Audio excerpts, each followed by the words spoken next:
What's up, good people of the world? It's the Big Heavy, and got a quick project for you today. I'm a little dirty and grimy because I just came back from a camping trip with the Scouts. And one of the problems I always have after coming back from a camping trip is, what do you do with all your wet gear? And at least where we live, even if it doesn't rain, your tent's gonna get some condensation on it. Maybe it's, maybe in this case, we're camping on a field, so you get the condensation off the grass, so your gear's wet even if, theoretically the weather is dry. So what I'm gonna do is I'm going to put up a drying system in the garage. I wanted something that I could easily hang up and put down. That was kind of my plan. So what I got was a retractable clothes drying reel hook thing on Amazon. As always, I'll put all these links down in the description, but got that, and I got 2 stainless steel cleats, since the word on the street on this retractable drying rack was that the little hooks on the bottom of the plastic tend to break after a few uses. And I'm gonna set up in my garage, and I will walk you through how I'm gonna do that and walk you through the install. Hopefully it will be awesome. There's my dog drinking water off a tarp that my son is supposedly cleaning. It's obviously going to dry quite effectively with 4 inches of water on it, but that's a story for another time. But anyway, so I'm gonna put this reel up in the garage. My intent is that it's going to be something that that kind of sits out of the way, and when we come back with some wet gear, can pull out the strings real quick, throw that up, let things air dry, whether it's nice outside or whether it's raining, and keep it in the garage so it's not getting exposed to the sunlight and the ultraviolet light, which tends to break down your gear. It should be, my hope is, about a 30-minute install. It's 11:30, just got started, and I'll walk you through the steps. First step is to find a couple studs in your garage, other than yourself and perhaps your favorite male family member, not those kind of studs in the wall. I'm not gonna go into how you find studs. There should be a zillion videos on that. I use a stud finder. You can knock on the wall or whatever wets your whistle, but find 2 studs, because the brackets on this clothes hook are too far apart to go on a single stud. Plus we're gonna put a 2x4, or you could even use a 1x2, or maybe even a square of plywood. I just happen to have a 2x4 on hand. Run that between the studs. That gives you a space to put up your reel system, as well as a place where you can attach your cleats. Frankly, if I had some more plywood on hand, I probably would have gone plywood instead of a 2x4, just so you don't have that thing hanging out of the wall an extra 1.5 inches. But I didn't want this to be a $50 project, and material costs with that retractable clothes hook is already $20 or so. The spacing between the 2 studs measured out, which should be 16 inches on center if you have a normal house.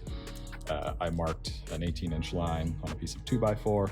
I'm gonna cut that with a circular saw, since this doesn't have to be perfect. So again, something that you can watch another video for, and I'm not gonna attempt to do one-handed, but making a square cut with a circ saw is pretty easy. If you have a carpenter square, which you should get one, watch a video on using a carpenter square. It's one of the best $2 tools that I didn't actually know how to fully use until I watched some videos on it, and it was fairly life-changing once I actually knew something. So now what I've done is I've got my 2x4 that I cut to 18 inches on the wall, got my torpedo level up there. Again, this is kind of a quick and dirty project, but might as well have the thing level so you don't have to stare at a piece of wood hanging on your wall that's not level. If you want to make this look a little nicer, again, I'd probably use a piece of plywood. This is sort of a scrap part project. You can see my little mark on the wall I scribed that should be center of the stud on both sides. And what I'm gonna do, and I'm not gonna be able to film this since I don't have 3 hands, I'm just going to go up and put a couple marks on this 2x4 where I'm going to drill some holes. All I had on hand were 3-inch decking screws. So what I'm gonna do is I'm gonna drill a hole through, kind of pre-drill through the screw. Then I'm gonna take a bigger drill bit that's a little bigger than the head of the screw, and kind of bore out that hole a little more, so that we've got a space so the screw is kind of countersunk into this 2x4. So I get a good inch of screw biting into the stud on the other side. I don't want my screw to just go through this 2x4. And if you're not aware, a 2x4 is actually only 1.5 inches, but I don't want 1/4 inch or so of screw biting into the stud on the other side of this drywall. So that's why I'm gonna bore that hole out, and I'll run the video once I do that and show you what I'm talking about. Okay, so I put this on the wall, leveled the block out as you saw, and scribed a level line where the stud is onto my 2x4. And then I just put an inch, just measured an inch from the edge, so the screws will be somewhat even. So at least that's a bit of trying to make things look half decent. If you can see in the video, the gap on either side is not perfect, but you know, I didn't really want to center it since this is, again, just kind of a quick and dirty project. So here's what I mean on that counterbore thing. I drilled some pilot holes with a appropriate bit for the screws I was using, and then I went back with this this kind of big honking drill bit and just sort of counter bored that in. You know, again, kind of quick and dirty. The one suggestion I'd have, and again, I'm not coordinated enough to film while drilling, is just go slow, because once that drill bit bites, it's going to want to go in there pretty deep.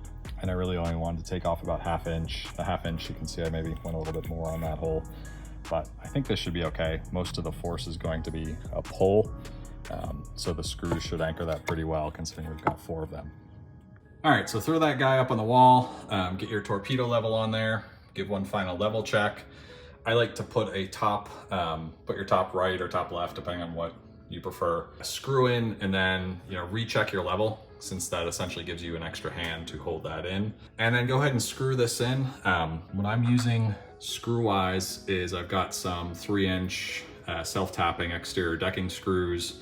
It's a garage, so having something that's coated, I think is a benefit, especially down here where it's humid. And this should be a little more robust than something else. Again, we've got a pull load on this versus a shear load. Generally, when you've got something that's pulling, you want to use a screw.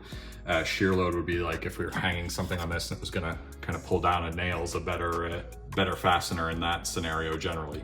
These are self-drilling, so just make sure you kind of snug it up at the end, because it's going to hang a little bit proud of the wall, since it'll go through that drywall nice and easy, but then it's going into a stud behind there.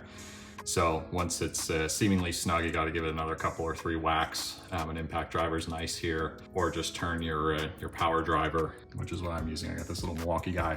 Just turn him to 11 or 14 as the case may be, and make sure that'll drive that guy in so he's flush to the drywall. You know, only other tip, if you do use an impact driver, you do have something like this and you go all the way to the drill setting where it's not going to automatically stop. Just be careful you don't go crazy, because this is pine, so those will have enough force to just take this screw and kind of keep going through and go all the way through your board potentially. So you just want to be a little sensitive to that. So let's talk about getting our retractable clothesline installed. Here's the bracket, pretty straightforward. These 4 holes are going to go into that 2x4 that we just put up. Looks like they do give you some drywall anchors here, and the screws actually look, I don't think they're stainless steel. They don't look great, but they don't look terrible. So I'll probably just go ahead and use these. I would not use those drywall hooks, particularly for something like this. And being that these are fairly close together, if you put any kind of load on there, it'd be pretty easy for that to pop a whole nice little square drywall out on you. So what I'm gonna do is I'm gonna put this guy up on my 2x4. I'm gonna level him out with the torpedo level, mark my 4 holes, pre-drill them, and then use these supplied fasteners to mount this bracket. Doesn't look like it has a top or a bottom, so pretty straightforward. Probably the only risk you have here is you wanna make sure you install it like this. All right, we got our bracket on. We got our Minky close hook. This guy kind of finagles right on there. And get your holes lined up.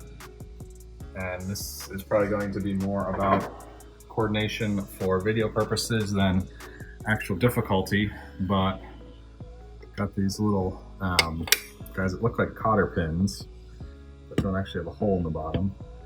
And they kind of go right through top of the bracket, bottom of the bracket, and into your little pulley guy. You get the other dude here. Chances of getting this while filming are low, so I'm gonna just let you trust me that I can put this in competently. So there it is. You know, again, those little brackets were super easy to put in without trying to film at the same time. Here's your clothesline. It's this kind of plasticky stuff. The thing I read in the reviews is if you use these little cleats at the bottom, they supposedly snap pretty easily. The reason you'd want to use those cleats, there's not a lot of tension on this pulley.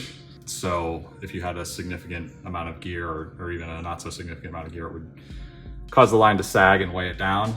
And I don't want to break these plastic cleats or kind of rely on them, since if they snap, they could snap this whole guy. So what I'm gonna do is put a couple of stainless steel cleats on this board right next to here. So the theory being, you can take this guy out, hook him up to the other side. There's some little eye hooks that'll attach nicely, and I'll show you what I'm gonna do there after I put the cleats on.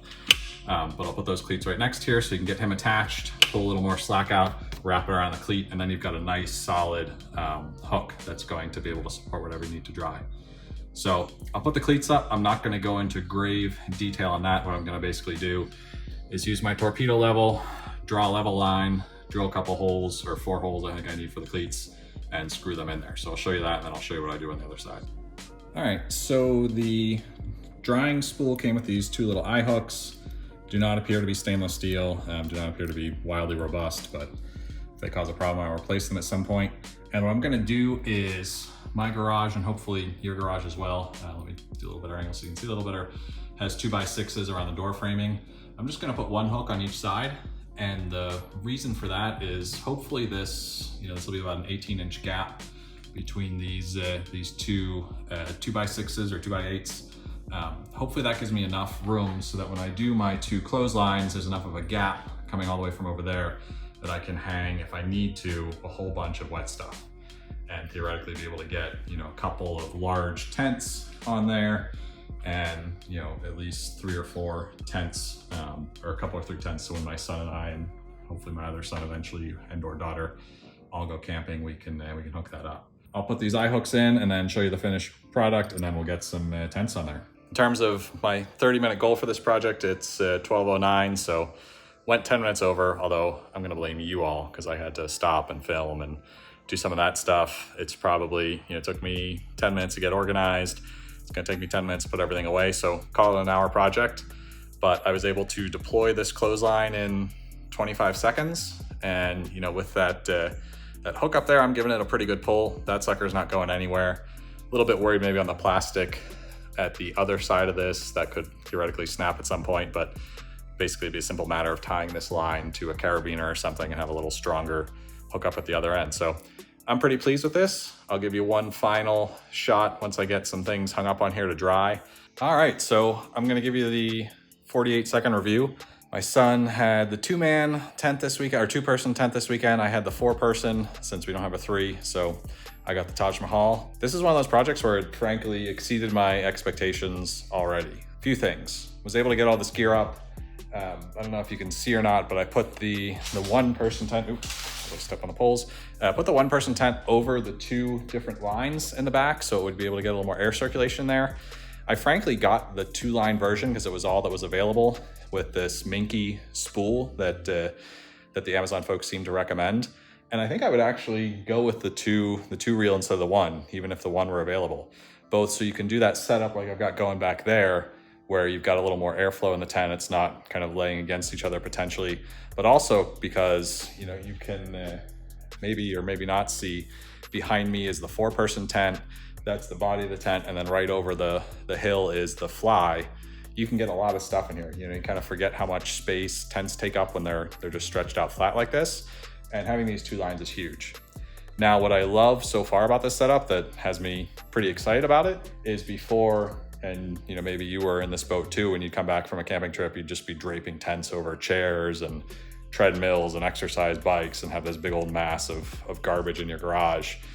This is compact. I can still get around the garage. When I go to fold things up, they're not lying on the floor. They're not crumpled over some treadmill or something, and they're not gonna get a whole bunch of sun and get that UV damage. If it was raining outside, I could still get things drying in here. If it was, super humid or pouring, I could throw a fan in here and get some air movement. But I'm really happy with this. Again, half an hour to set up, probably $30 in materials. And this is something that hopefully, if all goes according to plan, I'm gonna be camping with my kids and family for the next 10, 15, 20 years out of this house.